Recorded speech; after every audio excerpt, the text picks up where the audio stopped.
Hi കൂട്ടുകാരെ, പുതിയൊരു വീഡിയോയിലേക്ക് എല്ലാവർക്കും സ്വാഗതം. അങ്ങനെ ഗിരി തൻ്റെ അച്ഛനാണെന്നുള്ള സത്യം ഇനി പ്രതീക്ഷ അറിയാനായിട്ടോ.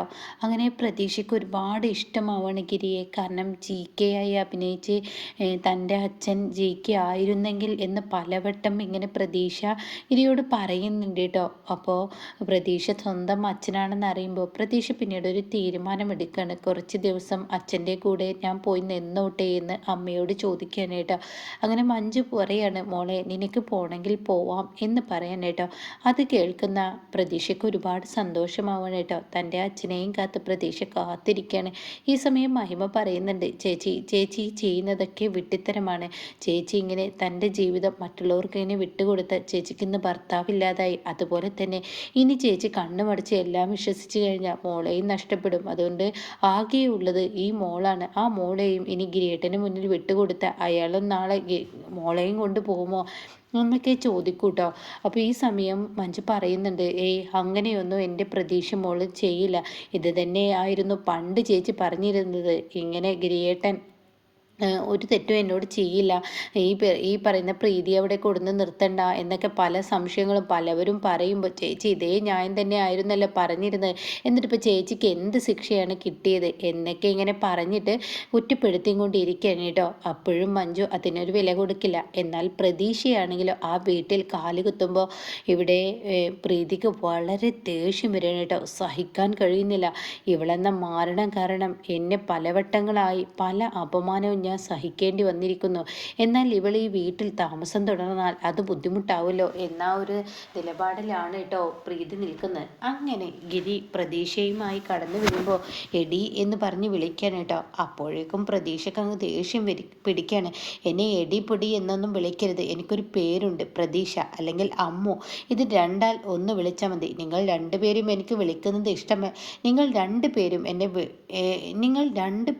എന്നെ വിളിക്കുന്നത് എനിക്ക് ഇഷ്ടമല്ല എന്ന് പ്രതീക്ഷ പറയാൻ കേട്ടോ. അത് പറഞ്ഞ് ഞാൻ എൻ്റെ അച്ഛമ്മയെ കാണട്ടെ എന്ന് പറയാൻ കേട്ടോ. അപ്പോഴേക്കും ഗിരിയോട് പ്രീതി പരാതി പറയണേ, ഗിരിയേട്ടൻ്റെ മകൾ തന്നെയായിരിക്കും, പക്ഷെ മഞ്ജു പഠിപ്പിച്ച് വെച്ച പാഠങ്ങളൊന്നും തന്നെ ആ കുഞ്ഞിൻ്റെ ശരിയല്ല, എങ്ങനെ മറ്റുള്ളവരോട് സംസാരിക്കണം എന്നറിയില്ല, ആ രീതിയിലാണ് അവളുടെ സംസാരം എന്നൊക്കെ പറയുമ്പോൾ ഉടൻ തന്നെ പറയാണ്, എൻ്റെ മോള് പറഞ്ഞതിൽ എന്താ തെറ്റ്, നീ എന്തിനാ അവളെ എടി പൊടി എന്ന് വിളിക്കുന്നത്, എൻ്റെ മോളാണ്, അതുകൊണ്ട് എൻ്റെ മോളെ പ്രതീക്ഷ അല്ലെങ്കിൽ അമ്മു ഈ രണ്ട് പേര് വിളിക്കുക, അവളോട് നല്ല രീതിയിൽ സംസാരിക്കുക, നല്ല രീതിയിൽ പെരുമാറുക, അവൾ കുറച്ച് ദിവസം എൻ്റെ കൂടെ നിൽക്കാൻ വേണ്ടി ഇവിടെ വന്നതാ. അത് കേൾക്കുന്ന പ്രീതിയുടെ സമനില തെറ്റാണ് കേട്ടോ. എന്താ പറഞ്ഞത്? അതെ, അവൾ കുറച്ച് ദിവസം എൻ്റെ കൂടെ ഇവിടെ നിൽക്കാൻ വന്നതാണ്. അതുകൊണ്ട് അവൾക്ക് യാതൊരുവിധ ബുദ്ധിമുട്ടും ഉണ്ടാവാൻ പാടില്ല. ഇനി ഇതുപോലെ എടിപൊടി എന്നുള്ള വിളിയൊന്നും എൻ്റെ മുന്നിലാവരുത്. എൻ്റെ മുന്നിൽ എന്നല്ല, ഇവിടെ പ്രതീക്ഷ മോളെ വിളിക്കാൻ പാടില്ല, അവൾ എൻ്റെ മോളാണെന്ന് പറയുന്ന കേട്ടോ. അത് കേൾക്കുന്ന പ്രീതിക്ക് ദേഷ്യം പിടിക്കുന്ന കേട്ടോ. ഇയാളിപ്പോൾ എന്നോട് ചോദ്യം ചെയ്യൽ തുടങ്ങിയിരിക്കുന്നു, ആ നരുന്ത് പെണ്ണിന് വേണ്ടി. എന്നാൽ അങ്ങനെ വിട്ടാൽ അങ്ങ് ശരിയാവില്ല, ഇതിന് തിരിച്ചടി താൻ കൊടുത്തിരിക്കും എന്ന് പറഞ്ഞ് ദേഷ്യത്തോടു കൂടി ഇങ്ങനെ ഇരിക്കുകയാണ് കേട്ടോ. ആ സമയം ഇങ്ങനെ ചായ വേണം എന്നിങ്ങനെ പ്രീതിയോട് ഗിരി ആവശ്യപ്പെടുകയാണ്. അപ്പോൾ ചായ ചോദിച്ച് ആവശ്യപ്പെട്ടത് കൊണ്ട് തന്നെ അതുവരെ പറഞ്ഞതൊക്കെ മറന്ന് ഗിരിക്ക് വേണ്ടിയിട്ടുള്ള ചായ ഉണ്ടാക്കാൻ പെട്ടെന്ന് പ്രീതി ഓടുക അടുക്കളയിലോട്ട്. അങ്ങനെ ആ ചായയൊക്കെ ഉണ്ടാക്കി പുറത്തോട്ട് വരികയാണ് ഗിരിയുടെ മുന്നിലോട്ട്. അപ്പോൾ പ്രതീക്ഷയാണെങ്കിലോ അച്ഛമ്മയോട് ചെന്നിട്ട് പറയാണ്, അച്ഛമ്മേ ഞാൻ വന്നിട്ടുണ്ട്, ഇനി കുറച്ച് ദിവസം അച്ഛമ്മ ഇവിടെ തന്നെ, അച്ഛമ്മയുടെ കൂടെ ഈ പ്രതീക്ഷ മോൾ ഉണ്ടാവും, എന്തിനും കുറച്ച് ദിവസം എനിക്ക് സ്കൂളിന് ലീവാണ്, അപ്പോൾ അതുകൊണ്ട് തന്നെ അവിടെ ടൂറും കാര്യങ്ങളും നടക്കുന്നത് കൊണ്ട് 2-3 ദിവസം ഞാനിവിടെ ഉണ്ട്, അപ്പോൾ അച്ഛമ്മ ഞാനിവിടെ ഉണ്ടാവും എന്നൊക്കെ പറഞ്ഞിട്ട് പ്രതീക്ഷ അച്ഛമ്മയോട് സംസാരിക്കുമ്പോൾ ഭാനുവതിയമ്മയുടെ കൈ ഇങ്ങനെ പതിയെ ഇളകുന്നുണ്ട് കേട്ടോ. പക്ഷേ പ്രതീക്ഷ അത് ശ്രദ്ധിക്കുന്നില്ല. അങ്ങനെ ഈ സമയം ഞാനെന്നാൽ മേലൊക്കെ ഒന്ന് കഴുകിയിട്ട് വരാം, ഞാൻ അച്ഛൻ്റെ അരികിലോട്ട് പോട്ടെ എന്നും പറഞ്ഞ് താൻ അങ്ങോട്ടേക്ക് ചെല്ലാണ് കേട്ടോ.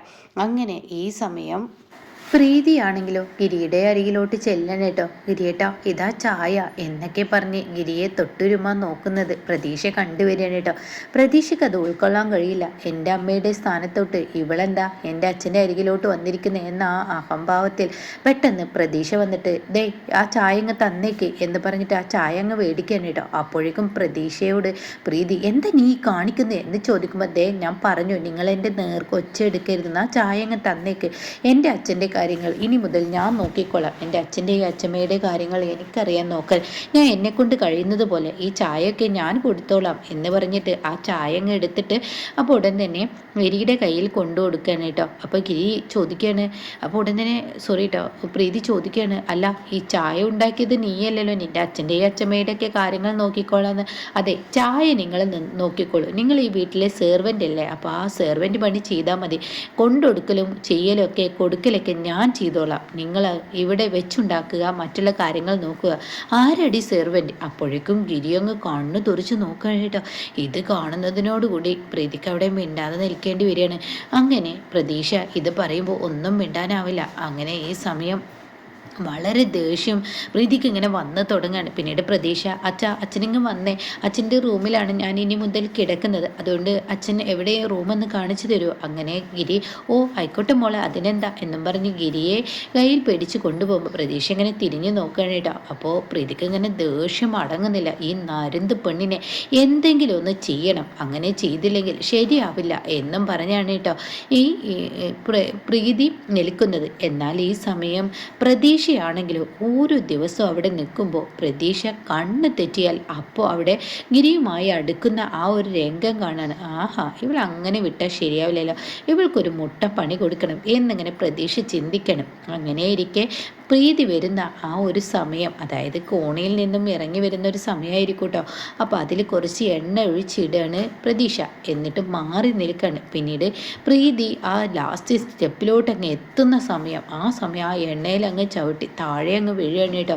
അതോടുകൂടി പ്രീതി അലറി വിളിച്ച് കരയാണ്, ഈശ്വരാ അയ്യോ എൻ്റെ കയ്യേ എൻ്റെ കാലേ എന്നൊക്കെ പറഞ്ഞ് അലറി വിളിക്കുമ്പോൾ ഉടൻ തന്നെ ഗിരി അവിടെ ഉണ്ടാവില്ല കേട്ടോ. പ്രതീക്ഷ വന്ന് നോക്കത്തുമില്ല. അപ്പോഴേക്കും പ്രീതി പതിയെ എണീക്കുകയാണ്. ഈശ്വരാ എനിക്ക് വയ്യല്ലോ, ഇവിടെ ആരും ഇല്ലല്ലോ, എല്ലാവരെയും നോക്കാൻ ഞാനുണ്ടായി എന്നൊക്കെ ഇങ്ങനെ പറയാൻ കേട്ടോ.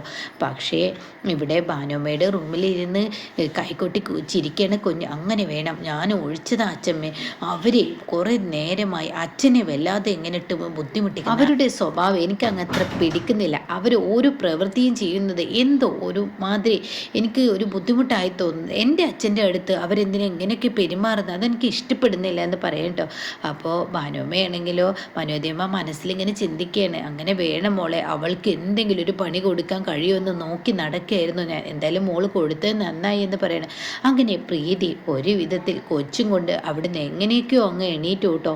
പിന്നീട് പ്രീതി എന്ത് ചെയ്യുന്നു, താൻ എണീറ്റതിന് ശേഷം താൻ ഇങ്ങനെ പതിയെ ഇങ്ങനെ എണീറ്റ് തൻ്റെ കാലിൽ നോക്കുമ്പോൾ നല്ലൊരു മുറിവുണ്ട് കേട്ടോ.